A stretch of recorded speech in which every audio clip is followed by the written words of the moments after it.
I'm gonna need to see some ID. For what? I'm just getting gas. We had a call, and you matched the description. So you're stopping every black guy you see? Yep. Are you gonna show me your ID, or we're gonna have a problem? Listen, man, I've had a really long day. Can you please just tell me what it is? It was 9:47 p.m. on a Saturday at a Shell in Colorado Springs. Sergeant First Class DeMarco Johnson had just left his mom's house and was heading home. He was exhausted, weighed down by PTSD symptoms, and looking forward to getting back to his apartment. He didn't know Officer Brett Hamilton had already singled him out the moment he pulled in. And Hamilton had no idea this man was a combat veteran with 3 Afghanistan tour, a Bronze Star, and a Purple Heart. The next 15 minutes would cost Hamilton his badge, trigger a due investigation, and turn the gas station Bodycam video into mandatory police training in 12 states. DeMarco, 34, had been in the Army for 14 years, enlisting at 20. He trained at Fort Benning and deployed first to Afghanistan at 22. As an infantryman, he'd seen intense combat, lost friends, and carried a piece of shrapnel in his leg that ached in cold weather. He had just returned from his 3rd deployment 3 weeks earlier. Adjusting to civilian life was tougher this time. Nightmares, hypervigilance, and anxiety attacks were constant. The VA had him in therapy and on medication, but it was a daily struggle. Living alone near Fort Carson, DeMarco's ex-wife had left 2 years ago, taking their daughter to Denver. He visited her on alternate weekends. That Saturday, he had driven to see his mom, who made his favorite meal. After a rare good day, he left around 9:30 p.m., headed back to Colorado Springs and stopped at a Shell off I-25. The station was well lit, moderately busy, and nothing seemed unusual. DeMarco pulled into Pump 6, inserted his card, and stood with hands in his jacket pockets, lost in thought about his mom, daughter, and Monday's therapy. He didn't notice the police cruiser or Officer Hamilton watching. Hamilton, a 9-year veteran, was on night patrol and had stopped to grab coffee. Seeing DeMarco standing still, hands in pockets, he assumed the man was loitering, thinking of possible crimes. 30 seconds of watching was enough. Hamilton got out, hand on his belt, and demanded ID. Confused, DeMarco asked why. Hamilton replied, "You match a description." Around 6 other people were at the station, all white. "So you stop every black guy you see?" Hamilton said yes. DeMarco felt his chest tighten, his PTSD flaring, but tried to stay calm. "I've had a long day. Please just tell me what's going on," he said. Hamilton shifted. "We've got break-ins, thefts, you're just standing here." "Suspicious behavior," Hamilton repeated. "I was waiting for my car to process, not watching anything. Just thinking about my day. I need to verify who you are, show me ID now." DeMarco inhaled slowly. "I just got back from Afghanistan 3 weeks ago, stationed at Fort Carson, stopped to visit my mom and get gas." "That's it," Hamilton's face stayed neutral. "Deployment, that doesn't explain why you seem nervous."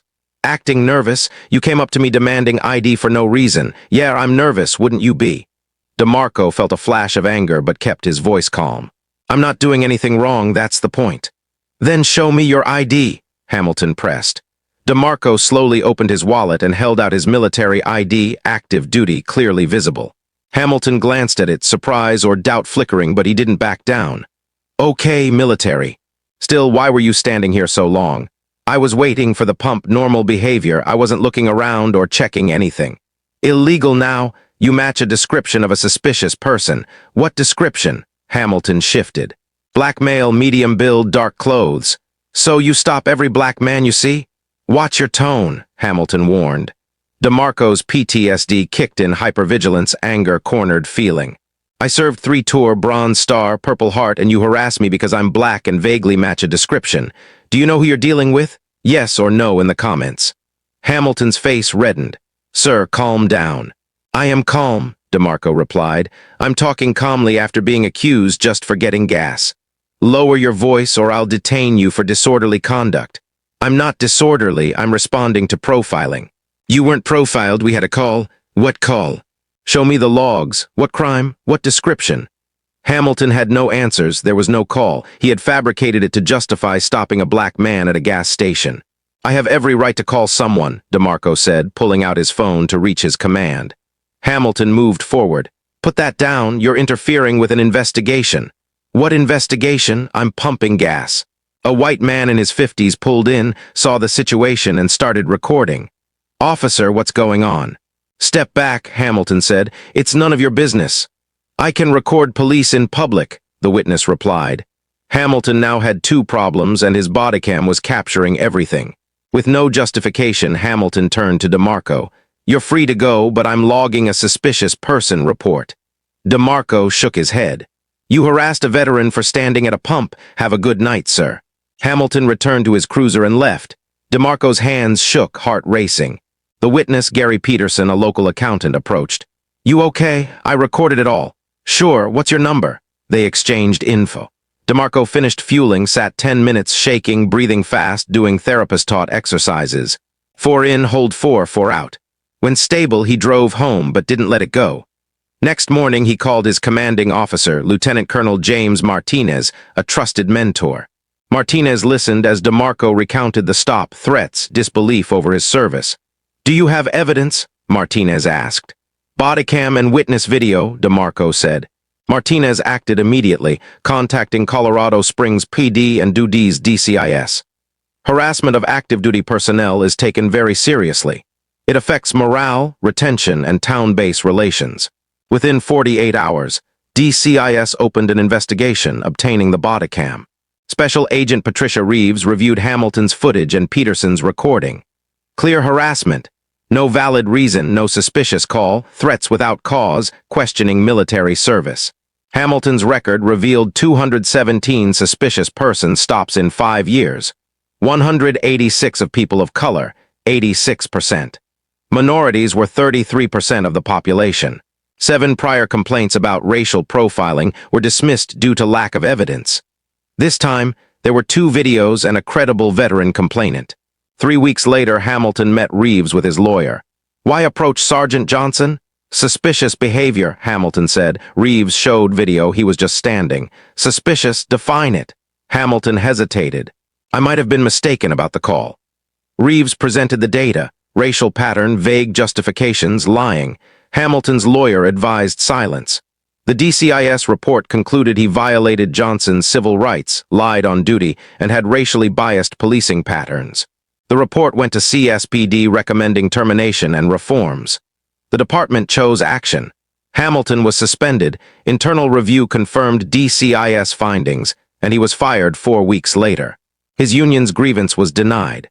DeMarco's PTSD worsened, nightmares, panic attacks, extra therapy. With legal help, he filed a federal lawsuit for Fourth Amendment violations, racial discrimination, and emotional distress. The city settled 6 months later for $285,000. CSPD had to train officers on military interactions, PTSD, and implicit bias. DeMarco donated $100,000 to veteran mental health and moved away. The bodycam went public, videos went viral, and veteran groups demanded police reform. Police academies now use the footage to teach how bias and false claims can ruin lives and careers. Military bases also showed it, teaching troops about rights and handling police harassment. Hamilton never returned to law enforcement. DeMarco stayed in the Army 2 more years, retired medically due to PTSD, moved to Oregon, and works in veteran advocacy. He speaks to veterans about rights, PTSD, and resilience. The Shell Station remains. Some veterans send photos standing at Pump 6, a silent message of normalcy. Lessons from DeMarco: don't accept harassment blindly. Document incidents, get witnesses. Use available support and legal resources. Mental health matters, get help. Your service counts, don't let anyone diminish it. Patterns matter, one complaint may reveal systemic issues. Push for change, it works. DeMarco found peace, Hamilton's career is ruined. CSPD trains new officers on this case, teaching that respect for all, especially veterans, is basic decency. One gas station stop had nationwide impact. One veteran standing his ground, one witness filming, one bodycam recording racial profiling.